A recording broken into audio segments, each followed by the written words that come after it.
Жер жүзүн ыймансыздыктын караңгылыгы каптап турган кез. Аалам бузукулукка капталып, жапайчылык өкүм сүрүп, көз эмес рухтар ыйлап турган кез. Бактылуулуктун булагы болгон таухид, башкача айтканда, жалгыз Аллахка ишенүү ишеними алыстап, ширк, капырчылык бүткүл тарапты каптап кеткен эле. Өзүнүн кызын тирүүлөй көмүп жатканда да жүрөгү тыз деп койбогон адамдар жашаган доор эле бул доор. Адамзатты бул караңгылыктан чыгара турган бир затка муктаждык бар эле. Аллах мээримдүүлүгү, ырайымдуулугу менен ошол затты пайгамбарыбыз Мухаммад Мустафа саллаллаху алейхи вассаламды жөнөтчү мезгил келип жеткен болчу. 571 жылдын 22 апрели. Мекке.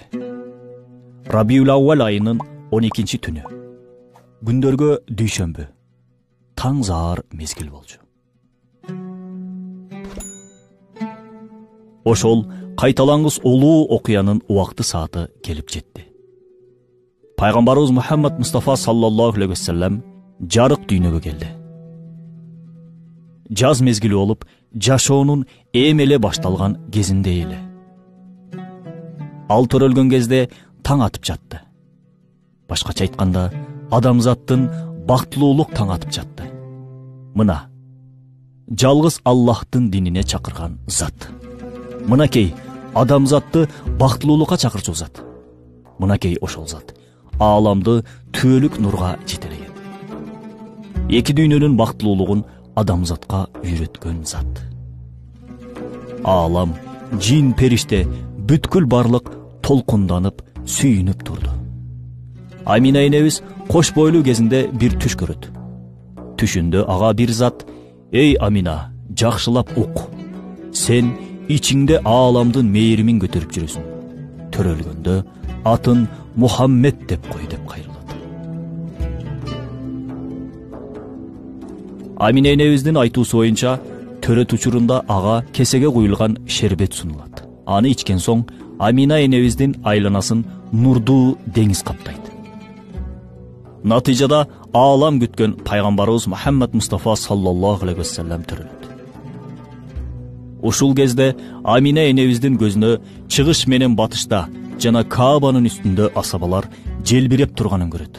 Пайгамбарыбыз саллаллаху алейхи вассалам сажда абалында төрөлөт. Сөөмөйү өйдө көтөрүлүп турган эле. Заматта аппак булут ымыркайды каптап калат. Ал саллаллаху алейхи вассалам төрөлгөн кезде киндиги кесилген абалда болчу. Эки далысынын ортосунда кызгылт берметтей болгон үстү түктүү пайгамбарлык мөөрү бар эле. Бул мөөр адамзат күтүп жүргөн бактылуулуктун белгиси болчу. Бөлмөнүн ичи нурга толуп, асмандагы жылдыздар азыр эле төгүлүп кетчүдөй болуп турду.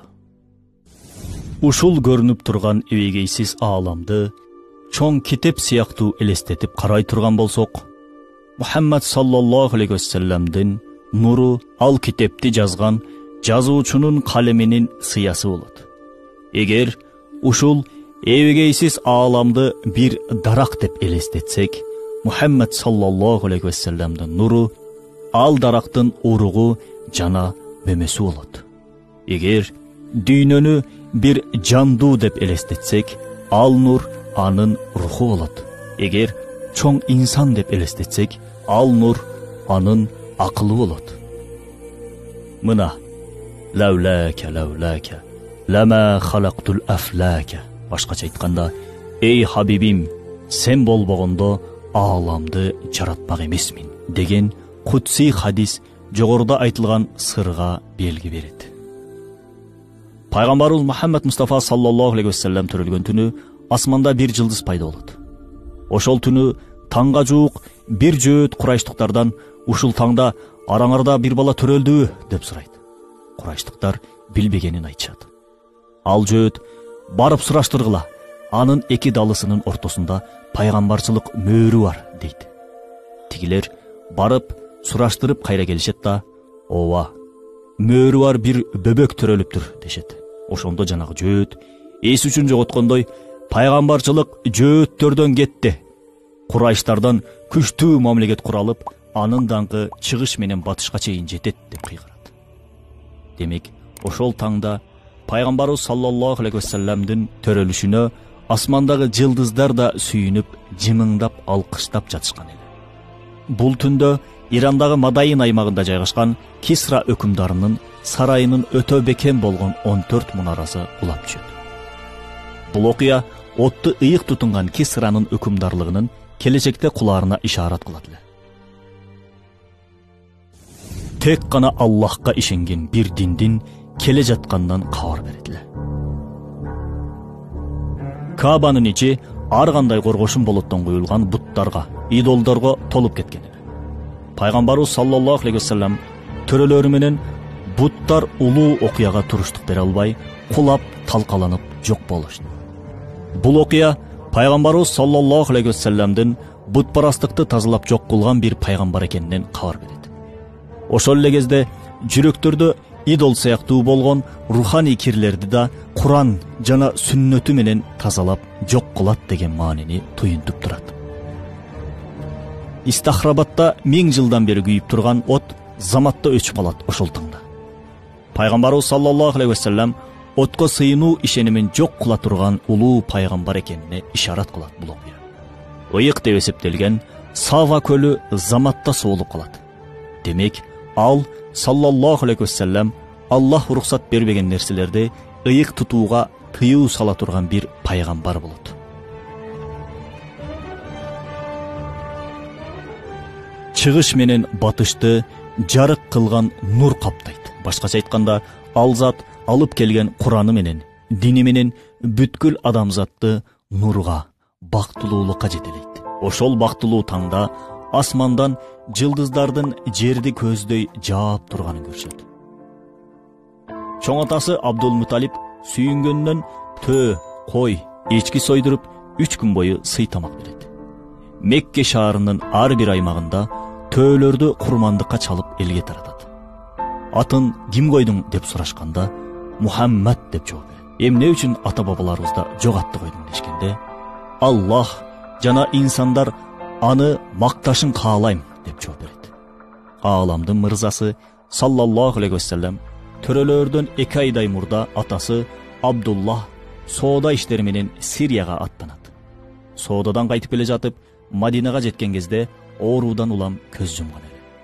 Натыйжада пайгамбарыбыз саллаллаху алейхи вассалам жетим төрөлөт. Ушул жерден эмне үчүн Аллахтын эң эле сүйгөн кулу өз атасын көрө алган жок деген суроо келет. Бул суроого Бедуи заман Саид Нурси өзүнүн Мактубат аттуу китебинде төмөндөгүдөй жооп берет. Аллах Таала өзүнүн жоомарттыгы менен сүйүктүү элчисинин балалык сезимин ыраазы кылыш үчүн ата-энесин анын милдети астына киргизген жок. Ата-энелик мартабадан руханий перзенттик мартабага түшүргөн жок. Акылман Аллах Таала өзүнүн тунук тарбиялоочулук милдети астына алып, аларды да бактылуу кылды. Сүйүктүү элчисин да ыраазы кылууну, ырайымдуулугу талап кылганынан ата-энесин ага сыртынан үммөт кылган эмес. Бирок үммөткө тиешелүү жакшылыктарды, фазилеттерди, бактылуулукту аларга ихсан кылды. Ооба, бир генералга жүзбашы даражасындагы атасынын баш ийүүсү бири-бирине терс эки сезимдин таасири ыңгайсыз абалга калтырат. Падыша да ошол урматтуу генералына ырайым кылып, ата-энесин ага баш ийдирген жок. Ролик Рисале-и Нур аттуу Курандын тафсиринин маанисинен алынды. Маалыматтар дүйнөлүк жарыштан биринчиликти алган ааламдын сыймыгы Мухаммад саллаллаху алейхи вассаламдын өмүр баяны аттуу китептен алынды.